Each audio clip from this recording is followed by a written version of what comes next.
Di sini saya akan memaparkan hasil resume saya mengenai sumber-sumber pembiayaan pesantren. Dimulai dari kata sumber itu sendiri. Sumber ini artinya adalah suatu perangkat atau sistem yang sengaja diciptakan atau diadakan guna untuk menunjang kegiatan pembelajaran berlangsung. Sedangkan pembiayaan adalah pengeluaran-pengeluaran atau nilai pengorbanan untuk mendapatkan jasa atau barang yang akan berguna untuk masa depan atau manfaatnya melebihi dari satu akuntansi.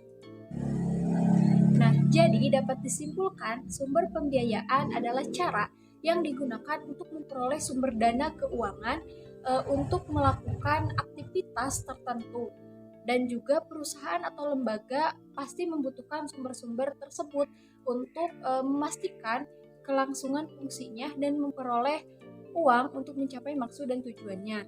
Nah, di antara sumber utama pembiayaan yang digunakan saat ini adalah kontribusi dari lembaga keuangan investasi, baik itu bank ataupun tabungan pribadinya. Nah, yang selanjutnya adalah sumber-sumber pembiayaan di beberapa jenis pesantren.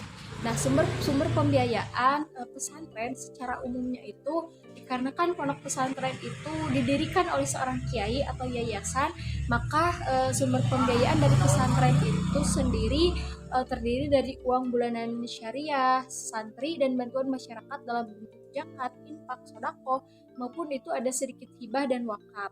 Nah, oleh karena itu, pondok pesantren merupakan praktik pendidikan berbasis masyarakat. Walaupun demikian, pembiayaan pondok pesantren bisa didapatkan dari dana hibah yang berasal dari pemerintahan, misalnya dari Kementerian Agama. Dana atau pembiayaan pendidikan di pondok pesantren itu dapat dibedakan menjadi dua.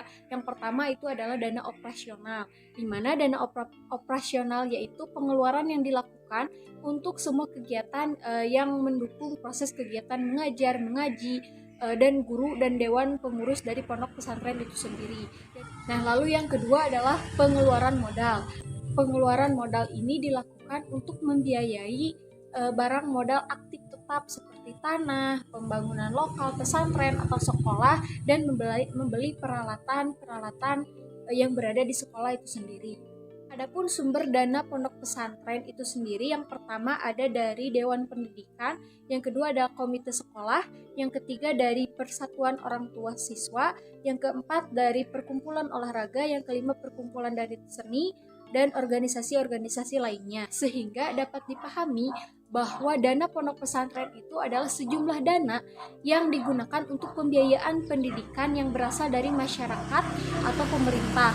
Nah, pada umumnya pembiayaan pondok pesantren yang diberikan oleh masyarakat yang memiliki kepentingan dan kepedulian terhadap pelajaran dan pengembangan pendidikan di pondok pesantren biasanya dana itu berupa infak, sodako, hibah, maupun wakaf. Sedangkan dari pemerintah itu merupakan wujud dari anggaran yang telah ditentukan dalam APBD atau anggaran belanja dan pendapatan daerah pada tingkat kabupaten atau APBN. Anggaran belanja dan pendapatan nasional pada tingkat nasional. Nah, seperti yang kita ketahui bahwa pesantren itu memiliki 3 jenis.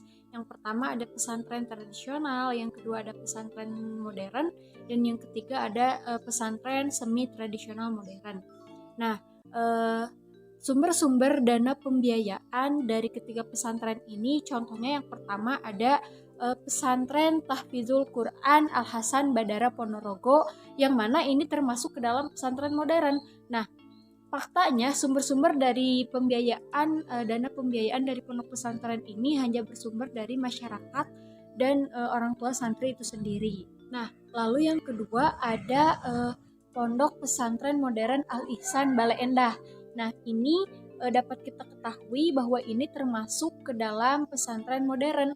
Dan sumber dana pembiayaan pesantren ini seperti sumber-sumber pada umumnya, yakni berupa sumber dana dari pemerintahan, yaitu berupa dana BOS, sumbangan pembiayaan pendidikan atau SPP, serta dana dari masyarakat, baik itu berupa zakat, infak, sedekah, dan wakaf. Nah, lalu yang ketiga ada Pondok Pesantren Al-Quran Al-Falah Cicalengka Nagreg. Nah, ini pesantren ini termasuk ke dalam jenis pesantren semi tradisional modern. Nah, dapat kita ketahui bahwa Pesantren ini sumber pembiayaannya itu berasal dari pemerintah yang mana berupa dana APBN, lalu dana BOS, uang pangkal, SPP, iuran ekskul, biaya pendaftaran peserta didik baru, ada juga sumbangan dari masyarakat dan sumbangan dari alumni pondok pesantren itu sendiri. Nah, sekian yang dapat saya sampaikan mengenai sumber-sumber pembiayaan pesantren. Kurang lebihnya mohon dimaafkan. Wassalamualaikum warahmatullahi wabarakatuh.